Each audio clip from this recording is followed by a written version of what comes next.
আজকে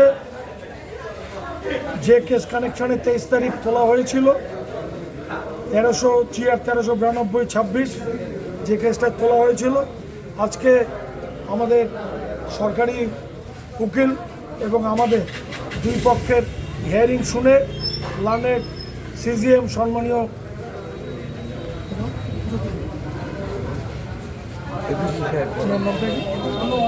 অর্ণব দত্ত মহাশয় আজকে অভিজিৎ দেবভৌমিকের 3000 টাকা বেল গ্র্যান্ট করেছেন এবং পরবর্তী তারিখ ধার্য হয়েছে 16-11-26।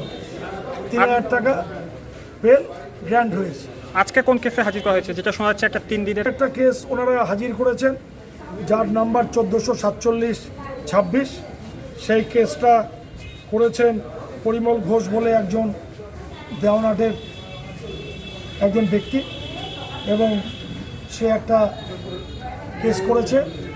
সেই কেসে সে বলেছে 15,000 টাকা সে পঞ্চায়েতকে দিয়েছে, কিন্তু অভিজিৎ দেবভৌমিকের নামটা মিথ্যাভাবে আরও 5-6 জনের নাম দিয়েছে, তার মধ্যে ঢুকিয়ে দিয়েছে।